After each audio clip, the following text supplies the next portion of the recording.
एक बार की बात है, हरियाली और लुढ़कती पहाड़ियों के बीच बसे एक शांत गांव में सिद्धार्थ नाम का एक युवक रहता था।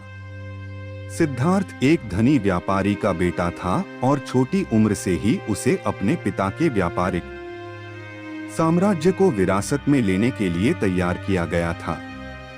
फिर भी अपने आसपास मौजूद सुख सुविधाओं और विलासिता के बावजूद सिद्धार्थ को अपने दिल में एक खालीपन का गहरा एहसास होता था।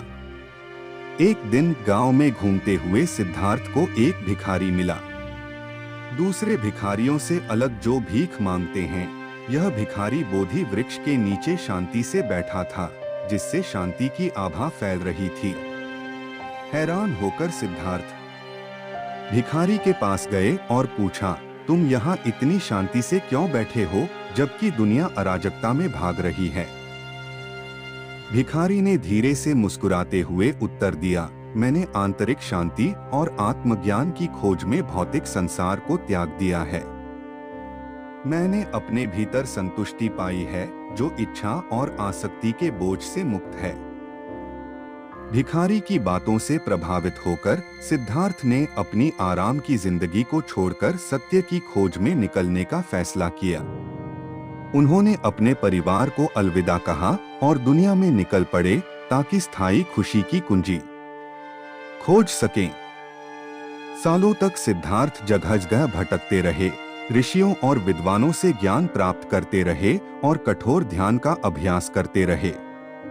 फिर भी अपने प्रयासों के बावजूद वे संतुष्ट नहीं हुए। एक दिन थके हुए और निराशा के कगार पर सिद्धार्थ एक नदी के किनारे पहुंचे। जैसे ही उसने शांत जल में देखा, उसे अचानक एक एहसास हुआ। उसने देखा कि उसका प्रतिबिंब नदी की लहरों से विकृत होकर उसे घूर रहा है। उस क्षण सिद्धार्थ को दुख की प्रकृति का एहसास हुआ। जिस तरह उसका प्रतिबिंब पानी की गति से विकृत हो गया था, उसी तरह उसकी धारणाएं भी दुनिया की लगातार बदलती इच्छाओं और आसक्तियों से धुंधली हो गई थीं। दुख के चक्र से मुक्त होने के लिए दृढ़ संकल्पित सिद्धार्थ ने बोधि वृक्ष के नीचे तब तक ध्यान करने का संकल्प लिया जब तक उन्हें ज्ञान की प्राप्ति नहीं हो गई। 39 दिन और रात तक वे गहन चिंतन में बैठे रहे और मन के प्रलोभनों और भ्रमों से जूझते रहे।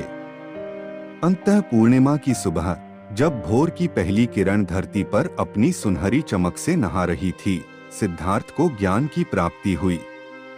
वह बुद्ध बन गए, जागृत व्यक्ति, और उस क्षण में ब्रह्मांड के सभी रहस्य उनके सामने खुल गए। असीम करुणा और ज्ञान से भरे हुए बुद्ध ने अपना शेष जीवन दूसरों को आत्मज्ञान का मार्ग सिखाने में समर्पित कर दिया। उन्होंने दूर दूर तक यात्रा की, धर्मोपदेश दिए और सुनने वाले सभी लोगों को कालातीत ज्ञान प्रदान किया। और इसलिए बुद्ध की कहानी एक शक्तिशाली अनुस्मारक के रूप में कार्य करती है कि सच्ची खुशी सांसारिक सुखों की खोज में नहीं, बल्कि आंतरिक शांति और ज्ञान की खेती में निहित है।